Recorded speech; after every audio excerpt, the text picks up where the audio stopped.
Welcome to JAT Chat, presented by the Journal of Athletic Training, the official journal of the National Athletic Trainers Association. I'm Dr. Kara Radzak, an assistant professor at the School of Integrated Health Sciences at the University of Nevada, Las Vegas, and your host for today. The purpose of today's event is to provide an open forum for athletic trainers and all other healthcare professionals to ask questions and discuss the recently published Ankle Sprains and Instability special issue from the Journal of Athletic Training. Today, I'm joined by the special edition co-editors, Dr. Jay Hertel, the Joe Geek Professor of Sports Medicine at the University of Virginia, and Dr.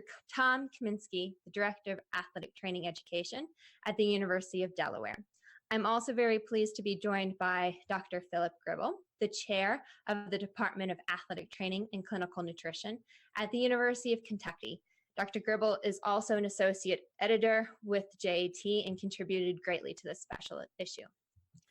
In order to make JAT Chat work as smoothly as possible, we ask that you submit questions in the Facebook Live comment section or as a tweet at JAT_NATA using the hashtag JATChat, all one word.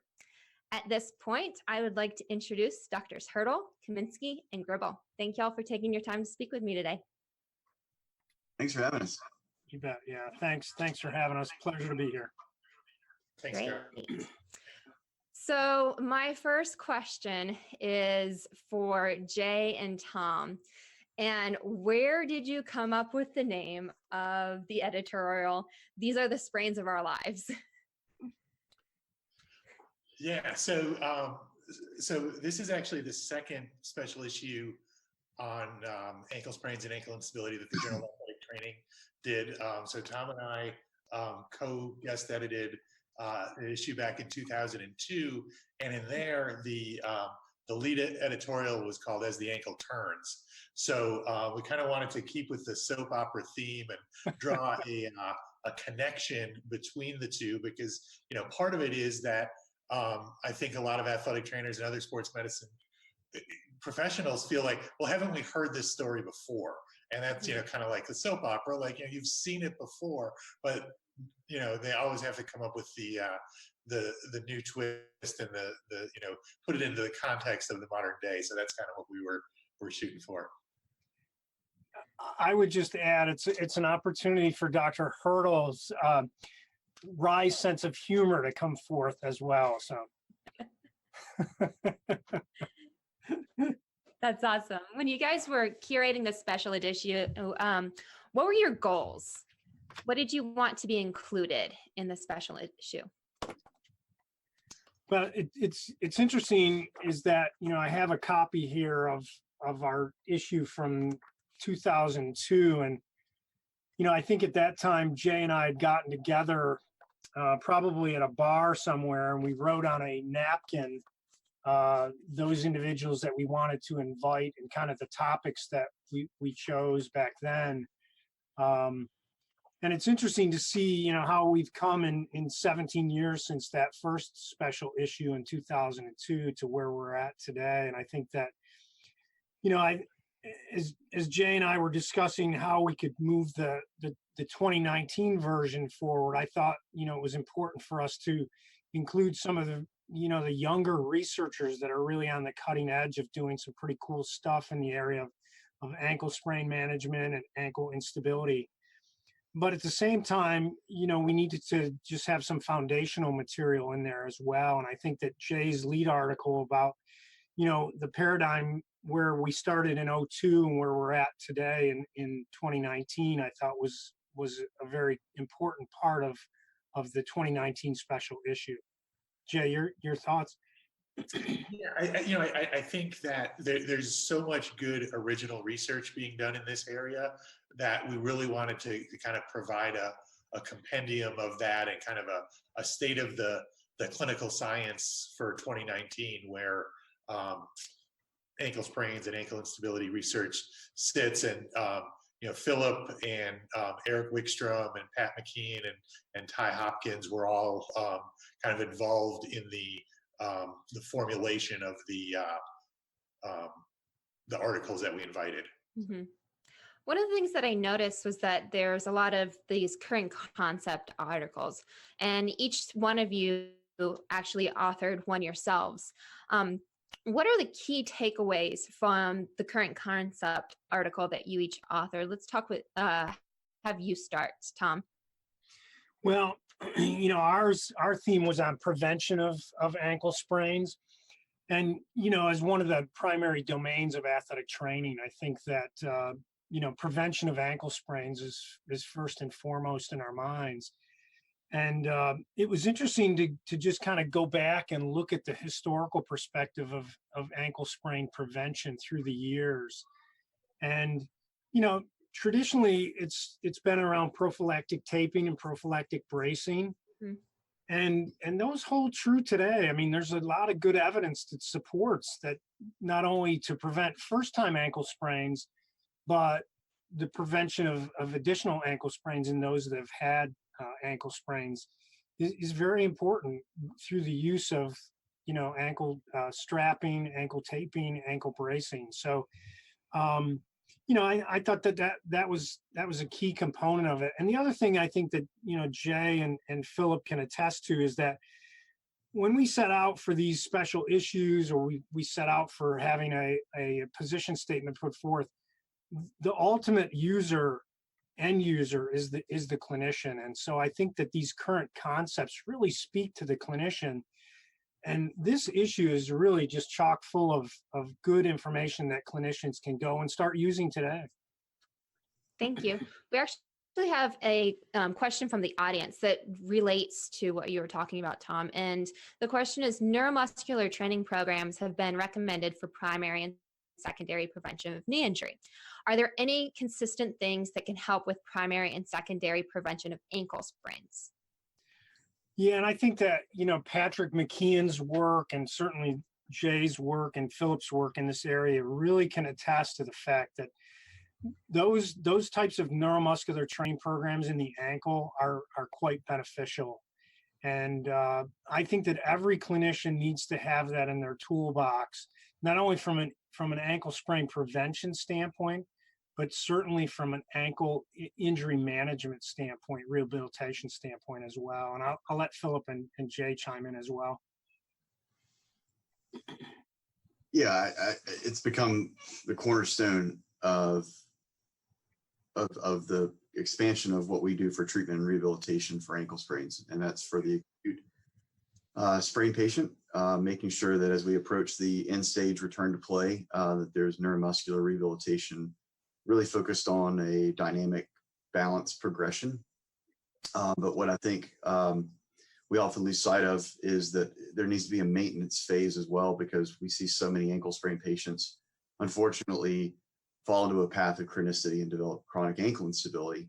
And so maintenance where we continue to evaluate their ongoing deficiencies and still introduce the same kinds of protocols to focus on neuromuscular deficiencies, dynamic balance progressions.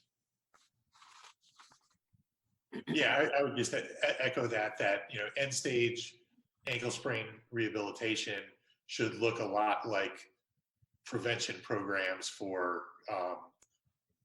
ankle and knee injuries, that focusing on dynamic balance and plyometrics and high velocity change of direction movements.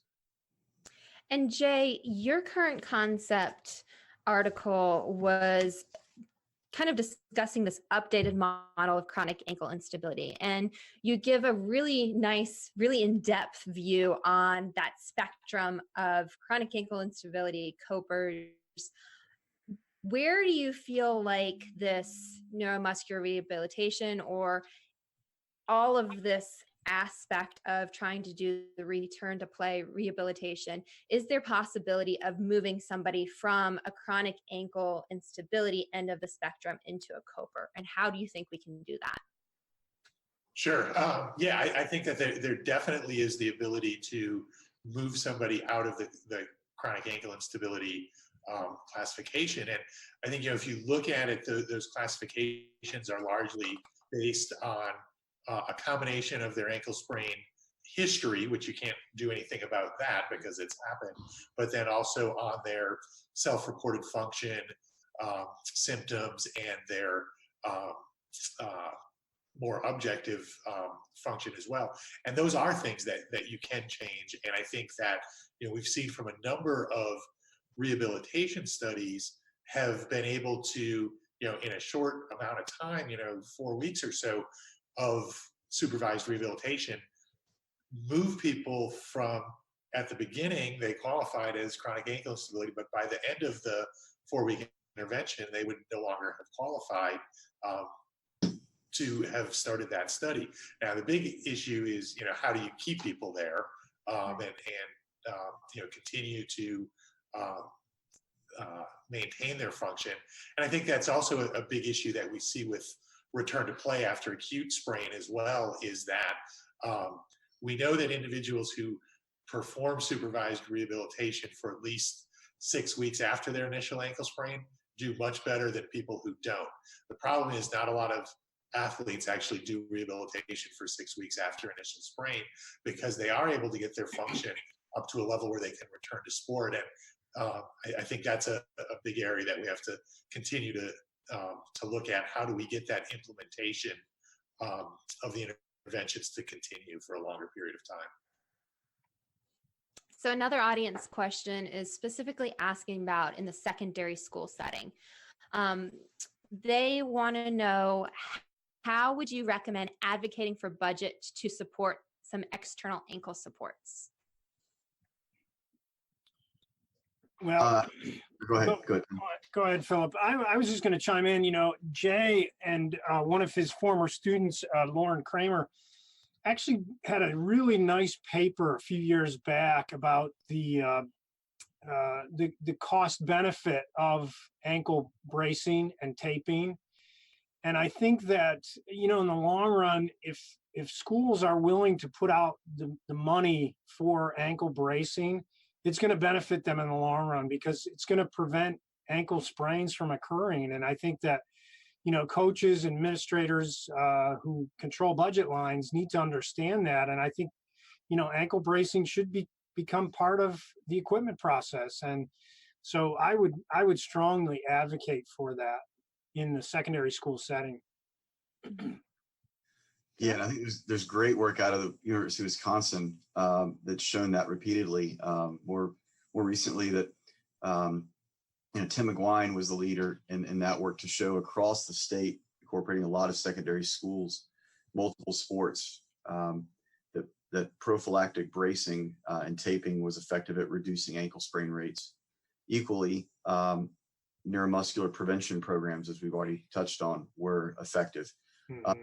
The challenge for an athletic trainer is now, and it's convincing the administrations that holds the purse strings to invest the money, and then convincing the other stakeholders, the coaches, the players, the parents, for the time resource, especially on the prevention program side. Tim did a follow-up to some of his work where he went back to some of those schools and showed the evidence to the stakeholders, and then asked, based on the success rates, would you now be willing to invest continuation of resources and time to reduce the injury rates? And there was a very alarmingly high than expected of people that said, well, no, I wouldn't be willing to do it, even though you're showing me that it works. So we've come a long way in the last 10 years. There's more people realizing the importance of this, but we still have a lot more ground to cover to get those resources and time devoted. I think that might trigger some people to think about, if you don't have the financial resources, where if your choice is a bracing prevention approach, then go after the time investment of a neuromuscular prevention program that can be incorporated into the warm-up period or the off-season conditioning period, where you're maybe not really taking up extra time, but you're still getting a lot of benefit. Mm-hmm. Thank you. Actually, that leads us to a great follow-up question from the audience of, what are basic exercises or strategies that can be given to an athlete for at home to reduce the risk of repetitive ankle sprains? Yeah, I think going back to the balance progression, simply standing on one foot, progressing to having your eyes closed. If you're at home, you can just stand on a pillow or a couch cushion to incorporate a more challenging surface. Additional recommendations that have come out of a lot of the work that are in the special issue and the authors have been suggested a series of hopping activities, just hopping front to back, side to side, and then hopping for targets, hopping a little bit farther out of their comfort zone. There's also the dynamic balance tests, such as the Star Excursion balance test, that have been very effective, and that just requires some floor space and a strip of tape. Standing on one foot, reaching with the other foot as far as you can, and returning to your starting point. These are really easy, low-cost that can be done anywhere. Yeah, if I could just jump in, one thing that I like to tell people to do as a home exercise too for single limb balance is to do that while you brush your teeth. So you kind of build in your own perturbation by moving your arm back and forth or moving your head back and forth with that. And as long as you don't have a lot of sharp edges in your bathroom, you're pretty good with that one. And I would just add too, I think that it's important from an ownership perspective that, the student athletes, they buy into this, and then, they buy into it in the clinical setting. And then this is some ownership that they can have when they're away from the clinical setting at home, and they can do that because it's so important to their performance that they continue this process. So again, it's changing mindset, as Phillip said. I mean, not everybody's buying into this, and we've got to create this mindset. Student athletes, I think as clinicians, we bought into it, but I think the student athletes need to get that mindset as well. Tom, you bring up a great point with changing mindset. One of our audience questions is, what do you think is the greatest misconception about ankle sprains, and how do we overcome it? Yeah, it's interesting. There's a quote, I think, in Apprentice's textbook a few years ago that talking about ankle sprains, and it mentioned the fact that most ankle sprains get better, and they're not given, I don't think, as much attention as the ACL injuries or the concussions. But I think there's a little bit of misnomer with that, because we've seen through the years, and those of us who've been researching ankle instability know that a large percentage of those who've had initial ankle sprain go on to develop instability. And so again, I think that from the outset, we need to really, focus that this is not just a simple ankle sprain and it's going to get better. That, people can have long-term complications. And in fact, Tricia Turner had written an editorial in my journal, Athletic Training Sports Healthcare, that, an ankle sprain can lead to cancer. And the point she was trying to make was that, these ankle sprains can lead to long-term disability as an outcome later in life. And, whereas people aren't active anymore, and it really infiltrates, if you will, their lifestyle and what they can do. So that would be my suggestion is, we just can't treat these as such a simple entity. There's a lot going on. Yeah, I think just to follow up on that Tricia Turner has an article in the special issue about, I believe the title is Lack of, I'm going to get the title wrong. Basically, it talks about how among college students, over half of college students who suffered an ankle sprain didn't seek any medical or healthcare professional in the treatment of that. And I think that just gets to that mindset issue of, it's just an ankle sprain. I think that's something that we have to work not just on public perception on, but I think also within the healthcare professions as well. Mm-hmm. So we've got 3 amazing researchers in this JAT chat today, and somebody wants to know, how did you decide to focus your career on investigating ankle sprains and chronic ankle instability? Well, when I was deciding to leave a clinical position and go back to school because I wanted to take an academic path. I called one of my mentors from my undergrad and my master's, Kevin Guskowitz, and said, where should I go? And he said, go to Penn State and study with this guy, Jay Hertel. I said, okay. Kevin's a pretty bright guy. And then I got there and Jay said, you're going to study ankles. And I said, okay. And Jay, it's served me pretty well. Yeah, Jay and I got our start together. Jay was actually a master's student when I was working on my PhD at the University of Virginia. And that's kind of our first foray into the ankle world. I was doing a lot of work with isokinetics, ankle strength. My colleague, Brent Arnold, was a classmate there as well. And, that's where I got my early start. Dave Perrin was our mentor, and he kind of pushed us along in that pathway. And, and Jay and I got together in 2002 actually earlier than 2002. The special issue came out in 2002, but we probably started this in probably 99, 2000 to bring the 2002 special edition to light. So, yeah, I've been doing a long time. Yeah, I don't have one of those good stories, about a personal connection. I've actually never sprained either of my ankles, so I have some epiphany from that. But I think from the clinical side of athletic training, ankle sprains are the most common large joint injury that we see, and surprisingly, they don't all do that well. So once you get started with it, there's still work to be done. Got the whole research family tree on this JAT chat.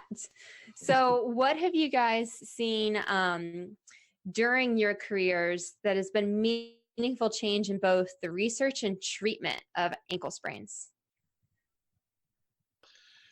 So I think the biggest thing that I've seen change over the past couple of decades is the idea of proprioception and neuromuscular control deficits been present for a long time, but it was really a black box. When you look back into the the late 80s and the 90s, it was like proprioception and neuromuscular control were like this concept. But I think what we really have now is a much better understanding of what's actually happening from a neurophysiological perspective, and that there's different levels of control within the neuromuscular system that are all contributing to this. And one of the things I thought was pretty neat in the special issue is that there were a pair of articles that original research articles that were basically looking at motor cortex activity as it relates to chronic ankle instability. And that's certainly something that in 2002 nobody was thinking about it at all. But when you break down the neuromuscular system, and you kind of realize that you've got your cortex level control, your spinal level control, and then your local level of control in the periphery, and that there's actually dysfunction across that whole spectrum. Yeah, I was going to say something similar to that. I've been really fascinated and really excited about that avenue of what we're learning about the deficiency and the work that Jay just brought up, the current issue with some of the work by Adam Rosen and Chris Burkle and Ty Hopkins' group out of BYU. And we've been trying to do some of the same things over the last decade and learning just, wow, an injury way far away down at the ankle is creating some things we never thought about as a clinician. I certainly, when I was practicing, never thought about the consideration how the central nervous system is interacting with this. And what we now know a decade later is those unforeseen and really under-addressed issues are likely contributing to the pattern of repetitive injury, repetitive giving way, an adaptation of a movement pattern that ultimately creates people that don't want to move anymore. They don't want to play their sport anymore when they get into their middle-aged years. We have a project that is just up and running here that's funded by the Department of Defense, and we're trying to look at one kind of rehabilitation protocol that starts to address some of those deficiencies sort of a standard of care that doesn't. And what I envision, what I hope, what I think would be kind of cool is maybe a decade from now, clinicians are still doing some of the same rehab for an ankle sprain, some of the foundation work, but now they're doing some things that are brain simultaneously. And I think that's going to be really cool. Yeah, I couldn't help but to look back in the 2002 issue, and Jay and I actually invited one of the pioneers in the area of ankle instability research, and that was Hans Trapp, who wrote a commentary for us. It was titled Functional Ankle Instability Revisited. And he, along with Dr. Freeman in 1965, these guys were kind of the original pioneers who started to look at ankle instability. I don't know if either one is still alive today, but it's just kind of an interesting perspective and historical perspective to kind of look back at where we were and where we're at today. And I think, as both Phillip and Jay have mentioned, is that we still have a long way to go. I think what we know, certainly from a neuromuscular standpoint, is it has advanced tremendously over the last 20 years, but there's still a lot left to go. And I think that, as Phillip touched on, in 10 years from now, what will we be doing from a clinical rehab perspective that's going to impact? And I think that the newer generation of researchers is really quite impressive in this area of ankle instability and ankle sprain research, which is exciting for us. I think another element that I've been excited to see about, and is really, I think, summarized collectively the concept papers from the JAT issue. This spans across the papers, Delahunt, Pat McKeon, and Luke Donovan, some of the work that Tom and Alan Needle and Eamon did. And that is that we need to be thinking about our treatment approaches that starts acutely, but also starts even before that on the prevention side, and then continues on as we try to mitigate the chance of turning into a chronic ankle instability patient. All those authors I just mentioned have concept papers that I think cover this spectrum. And so I think we're arriving now, what the clinician needs to take away is rehab doesn't just stop once they return to participation. This concept of a booster shot is becoming more and more popular to think about, so that your athlete, your patient, even though he or she may have started to resume their activity, bring them back in, reevaluate periodically. What are the deficiencies that we may have thought had dispersed, but maybe actually come back? And do they need a booster shot of some of the interventions that we had done previously that we thought they had overcome? And I think that's a new concept that most clinicians, I certainly didn't practice that way, but I think now we need to get that message out that an ankle sprain, very simple injury, very easy to return rapidly, but it's really more of a longer spectrum of care than we used to think about. That's a great summary kind of your current concept article of that evaluation at the different standpoints of the spectrum. So one of the nice things about this JAT chat format is that it's very interactive. And we had a post on the feed that's not really a question, but an interesting comment that I'd like to have all of you, if you are willing to address. The comment was, secondary school administrators are largely reactive when it comes to injuries. Their focus lies in profit and wins when it comes to athletics.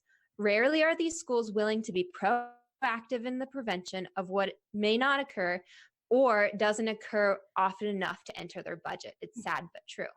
Would y'all like to comment on this?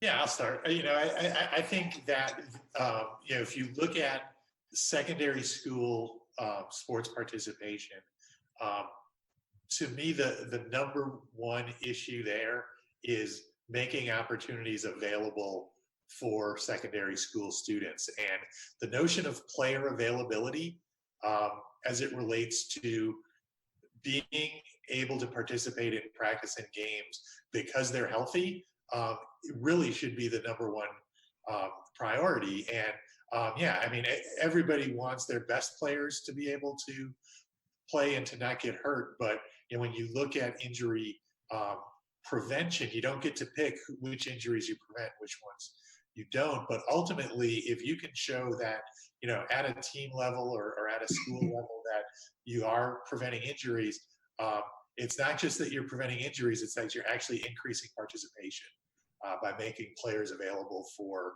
their practices and games. So that's just the way that I would look at it, as not preventing things that don't happen, but actually keeping the players that are on the roster available. That's a good point. So to kind of wrap it up, I've got one last question for y'all. Other than the special issue, which the viewer who asked this question did make a comment that it was great, the special issue was, they want to know, what are other resources that you would recommend for clinicians or for patients regarding ankle sprains and ankle instability? I would recommend checking out the position statements that the International Ankle Consortium has put forth. All three of us, as well as I think about 10 other folks internationally, have been involved in these position statements. And JAT was involved in co-publishing the first, along with JOSPT and British Journal of Sports Medicine, and then British Journal of Sports Medicine has also helped publish some of the more recent ones as well. I think the most recent position statement we published, our group published, led by Eamon Delahunt, and it's abbreviated the ROAST statement. It really, I think, it becomes the most clinically relevant of the three, and it really takes clinicians through what is the evidence that supports assessing a patient and what their needs are through the rehabilitation spectrum. And we really tried to make that international effort to make it a more clinically relevant resource. Great. Yeah, Okay. I would second what Phillip has said. In fact, I'm printing it out right now, but our listeners can go and they can get this at the British Journal of Sports Medicine. And it's an infographic that's put out by the British Journal of Sports Medicine on the ROAST guidelines that Phillip talks about. And it really simplifies what every clinician should be doing from the standpoint of initial assessment. It goes over the various areas that we as a collective body, the consortium, talks about are important that clinicians do right away in the attempt of preventing the ankle instability from occurring later on. And this is cutting edge. And this is, I think every clinician should have this simple infographic in their clinical setting and utilizing it on a day-to-day basis. It's very current and it's very relevant. Yeah, I would just also encourage people to take a look at the NATA position statement on prevention and management of ankle sprains, and that was lead authored by Tom Kaminski.